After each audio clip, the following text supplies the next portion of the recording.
Good morning, नमस्कार। द्विघात समीकरण, एक चर वाले द्विघात समीकरण, इसको दूसरे शब्द में वर्ग समीकरण भी कहते हैं। इंग्लिश में क्वाड्रेटिक इक्वेशन, ये क्लास 10th के अंतर्गत पढ़ाई जाती है। ये क्लास 10th में पढ़ाते हैं इसको, 10वीं में। तो हमने एक प्रश्न लिया है कि जांचिए कि दिए गए मान समीकरण के मूल हैं अथवा नहीं। दिए गए मान जो हैं वो समीकरण के मूल है कि नहीं, ये हमको पता करना है। तो देखिए, सबसे पहले आपसे कहने जा रहा हूँ, हमारे चैनल को सब्सक्राइब कर दीजिएगा। ये आप बहुत सहयोग हमारा कीजिएगा। आप जहाँ से पढ़ रहे हैं आप कमेंट्स अवश्य लिखिए और बताइए कि वीडियो कैसा लगा आपको। ये बात सूचित, आपके कमेंट्स लिखने से हमको खुशियाँ मिलती है। चलिए अब देखिए, यहाँ पर इसके बारे में हम पढ़ते हैं, वर्ग समीकरण के बारे में। तो जांचिए कि दिए गए मान समीकरण के मूल हैं अथवा नहीं। आप समझिए वर्ग समीकरण क्या है, थोड़ा प्रारंभिक परिचय दे दूं। ये परिचय आवश्यक है कि वर्ग समीकरण किसको बोलते हैं। इसमें दो शब्द हैं, वर्ग और समीकरण। समीकरण मतलब इसमें दो पक्ष होंगे, बायां पक्ष दायां पक्ष, ये आप याद रखिए। वर्ग, इसमें से कोई पद ऐसा होगा जिसका घात 2 होगा, या द्विघात होगा। द्विघात मतलब द्वि मतलब 2, घात ऐसी कोई पद है जिसका घात 2 होगा, द्विघात होगा। ये दोनों बातें स्पष्ट रहना चाहिए। और तीसरी बात यह भी होती है कि ऐसी कोई राशि है जिसका घात अपूर्णांक है, तो वह भी बहुपद में नहीं आते हैं। चलिए आगे बढ़ते हैं। ये हमने समीकरण लिया है x square 2x square plus x minus 6 equal to 0। इसके दो मान दिए गए हैं, x इक्वल टू 2 और x इक्वल टू माइनस 3/2। ये दोनों मान है, ये दो मान दिए हुए हैं। तो ये बताना है कि समीकरण का मूल है अथवा कि नहीं। अब समझिए मूल क्या चीज होता है। मूल माने हिंदी में जड़ होता है, जड़। अंग्रेजी में गणित में क्या होता है, मूल। मूल का मतलब यह है कि ये दोनों पक्ष बराबर हो जाएंगे, संतुष्ट करेंगे। अगर x बराबर 2 रखते हैं, यहां पर हमने x बराबर 2 रखा, तो यहां पर 0 आना चाहिए, इसका मान 0 आना चाहिए।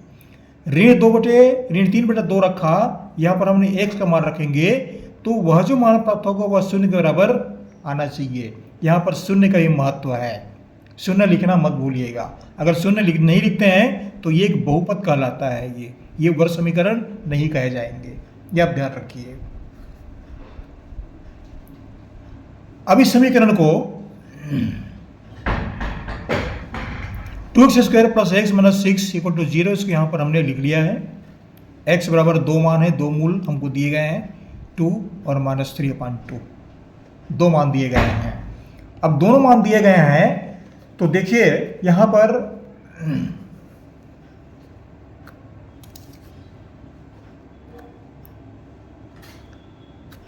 2x स्क्वायर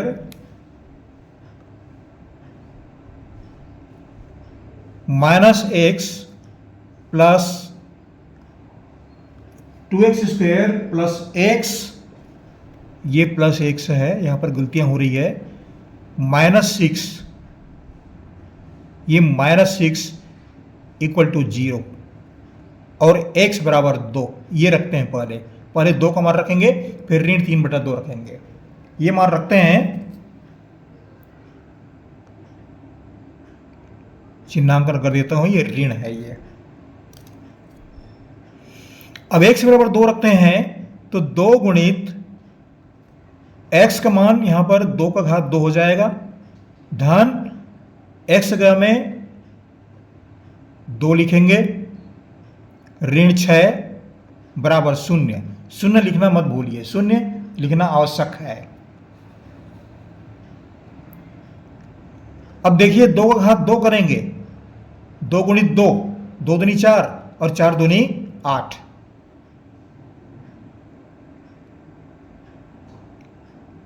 4 दूनी 8, धन 2,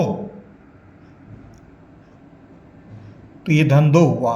ऋण 6, तो ऋण 6, बराबर 0। अब 8 और 2 10 होते हैं, धन धन जुड़ जाएंगे, 8 2 10, 10 में 6 घटा दिए, 10 ऋण 6 बराबर 0। अब क्या मान प्राप्त हुआ, 10 ऋण 6 घटाए तो 4 बराबर 0। ये हमको उत्तर प्राप्त हो रहा है, 4 बराबर 0। लेकिन 4 बराबर 0 हो सकता है क्या? क्या 4 का मान 0 होता है, या 4 को हम 0 पढ़ेंगे? ऐसा तो नहीं होता।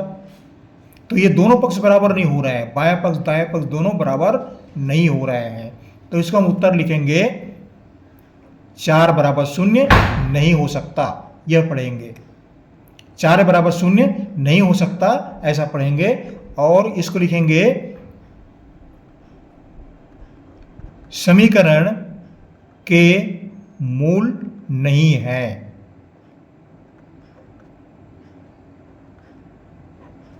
ये हमको पहला प्राप्त हुआ। अब दूसरा लेते हैं,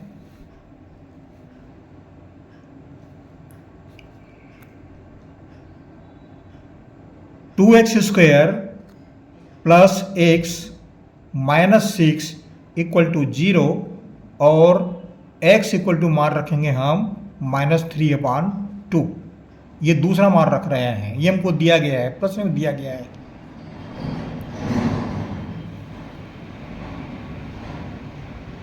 ये मान रख के देखते हैं।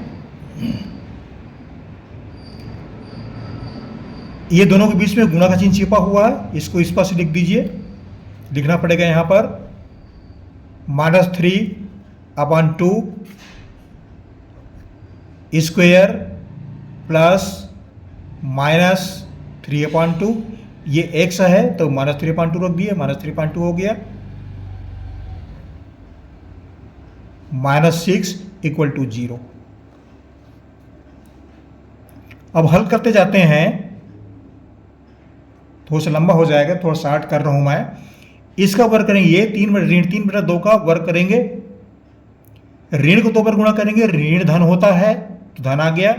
3 का वर्ग करेंगे, 3 3 9, और 2 का वर्ग करेंगे, 2 2 4। धन और ऋण का ऋण 3/2, और ऋण 6 को हम लिखते हैं ऋण 6/1 बराबर 0। ये 2 से 2 कट गया। अब क्या बचा यहां पर, 9/2 ऋण 3/2 ऋण 6/1 बराबर 0। अब आपको भिन्न हल करने के लिए आना चाहिए। कोई विद्यार्थी अगर 10वीं में पहुंच चुका है, अगर भिन्न हल करना नहीं जानता, इसको कैसे हल करेगा वो? उसके लिए दिक्कत वाली बात है। तो वो कक्षा 7वीं में भिन्न हल करना बताते हैं, आप और से पढ़िएगा भिन्न कैसे हल करते हैं। अगर भिन्न का ज्ञान नहीं है तो यहाँ से आगे ब्रेक लग जाता है, आप नहीं समझ पाएंगे उसको। तो भिन्न हल करने की विधि आपको मालूम होना चाहिए। इसको चलो आगे हल करके देखते हैं। 2 2 1, इन तीनों का लघुत्तम समवर्ती लेते हैं। तो 2 2 1 का लघुत्तम समवर्ती आता है 2। अब लघुत्तम समवर्ती हम 6वीं और 7वीं में पढ़ाते हैं, तो लघुत्तम समवर्ती भी निकालने के लिए आना चाहिए। हम यहाँ पर नहीं निकाल रहे हैं, लेकिन 2 2 1 का लघुत्तम समवर्ती जो है वो 2 आता है। आप निकाल के देख लीजिएगा, नहीं तो प्रश्न थोड़ा लंबा हो जाएगा ये। अब 2 1 2, एक बार गया, 1 को 9 से गुणा किए, 1 9 9। 2 1 2, एक बार गया, 1 3। ये ऋण चिन्ह यहां पर आ गया। 1 2 2, 2 बार गया, 2 को 6 से गुणा किए, 2 6 का 12 बराबर 0। ये कितना हो गया, ये दोनों ऋण है जुड़ जाएंगे, ऋण जुड़ जाएंगे यहाँ पर, तो 9 और 3 12 3 15 हो गया, 15/2 बराबर 0। अब इसका मान कितना आ गया, 9 में 15 घटा दिए, ये बड़ी संख्या है, ऋण आएगा, ऋण 6/2 बराबर 0। 2 एकम 2 तिया। हमको यहां पर क्या मिला, ये हुआ ऋण 3, ये ऋण चिन्ह नहीं छोड़ेंगे, ऋण 3 हो गया बराबर 0। अब गणित की भाषा में बताइए, क्या ऋण 3 का मान जो है वो 0 के बराबर होता है? क्या हम 0 को ऋण 3 पढ़ेंगे या ऋण 3 को 0 पढ़ेंगे? तो ऋण 3 को शून्य नहीं पढ़ सकते या शून्य को ऋण 3 नहीं पढ़ सकते। ये दोनों पक्ष बराबर नहीं है, दोनों पक्ष बराबर आना चाहिए। ये शून्य है तो ये भी शून्य आना चाहिए, ये ऋण 3 तो ये ऋण 3 आना चाहिए। कहने का तात्पर्य है, तो इसको हम लिखेंगे संक्षिप्त भाषा में, ऋण 3 का मान शून्य के बराबर नहीं हो सकता, और इसको हम इस तरह से काट देंगे। ये चिन्ह है बराबर नहीं है, ऐसा काटते हैं, यहाँ पर बराबर चिन्ह लिए ऐसा काट दिए, तो इसको पढ़ेंगे बराबर नहीं है। ये दोनों मान बराबर नहीं है, बायां पक्ष दायां पक्ष बराबर नहीं है। तो हमारा उत्तर क्या मिला?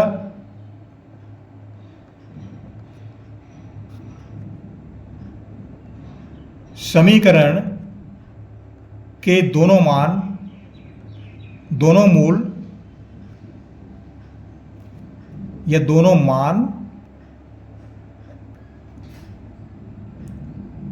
मूल नहीं है।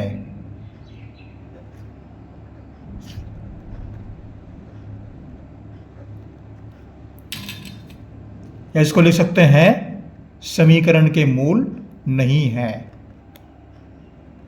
समीकरण के मूल नहीं है, ऐसा उत्तर लिखेंगे इसको।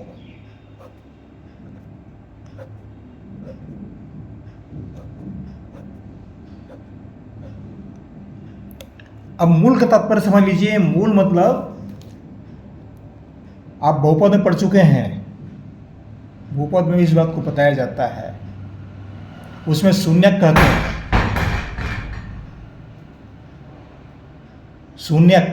शून्यक मतलब उस बहुपद का ऐसा मान होता है, अचर राशि का ऐसा मान होता है जो उसको शून्य के बराबर बना देता है, वो बहुपद में पढ़ते हैं उसको। अब ये हमने वर्ग समीकरण पढ़ा तो हमें दो मान प्राप्त हुए, और दोनों जो शून्य के बराबर नहीं है, दोनों पक्ष बराबर नहीं है। उत्तर लिख सकते हैं यहाँ पर, दोनों पक्ष बराबर नहीं है, जबकि दोनों पक्ष बराबर होना चाहिए। इसलिए दोनों ये मान जो हैं मूल नहीं है।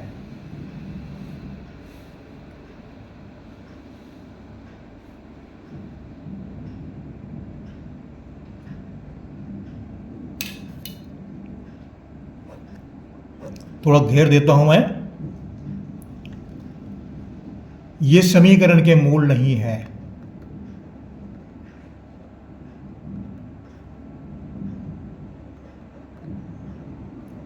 मतलब दोनों पक्षों संतुष्ट नहीं कर रहे हैं, बायां पक्ष और दायां पक्ष, ये बायां पक्ष और दायां पक्ष दोनों संतुष्ट नहीं कर रहे हैं। ये बस इतनी सी बात है। मैं समझता हूं ये वीडियो आपको समझ में आ गया होगा। हमारे चैनल को जरूर सब्सक्राइब कीजिएगा, कमेंट्स भी कीजिएगा आप कहाँ से पढ़ रहे हैं, मैं बड़ी खुशी होगी। आपको हम अपने जीवन की, आपके जीवन की शुभकामनाएं देते हैं, और से पढ़िएगा। Thank you.